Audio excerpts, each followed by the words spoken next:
Christian Pierret, bonjour. Luc Bonjour. Châtel, ministre de l'Éducation nationale, veut supprimer l'enseignement des matières d'histoire et géographie dans les lycées.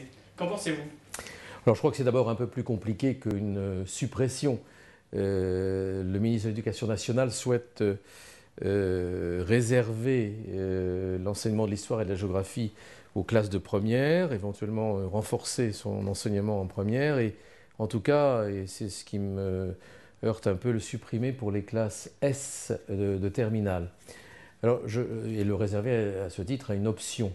Je pense que l'histoire-géographie est très importante pour l'éducation d'une manière générale et pour l'éducation citoyenne en particulier. Et qu'au moment où on parle du débat sur la fameuse identité nationale, la première de nos identités, c'est l'histoire de notre démocratie, de notre République, c'est notre histoire tout court. Et il est bon qu'on soit formé quand on est jeune à la connaissance de ce qu'est notre pays, de ce qu'il a réalisé.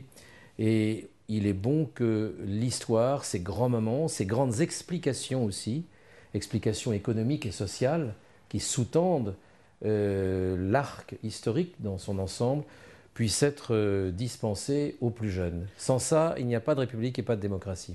Oui, mais aujourd'hui, avec Internet, l'accès à ces informations est vite trouvé. Oui, mais il faut donner l'envie d'aller chercher sur Internet. Si on ne vous a pas éduqué à aimer votre histoire, celle de votre pays, de votre région, de votre ville, si vous n'avez pas eu une petite incitation, vous n'irez pas spontanément voir ces chapitres-là sur Internet. Et vous, en tant que président fondateur du FIG, Festival international de géographie, quelle est votre position justement sur cette suppression de la géographie? Parce qu'on dit souvent que la géographie est une matière... Oui, notre position est que la géographie est très utile et que, en tant que science humaine qui a ses propres outils, l'étude de l'espace, les différentes échelles auxquelles on étudie l'espace, mais qui a aussi pour fonction d'être synthèse d'un certain nombre et lieu de convergence d'un certain nombre d'autres sciences humaines, dont l'histoire d'ailleurs, mais l'ethnologie, la géologie, la physique des sols, le régime hydrographique, les climats, l'environnement, les paysages, que sais-je encore.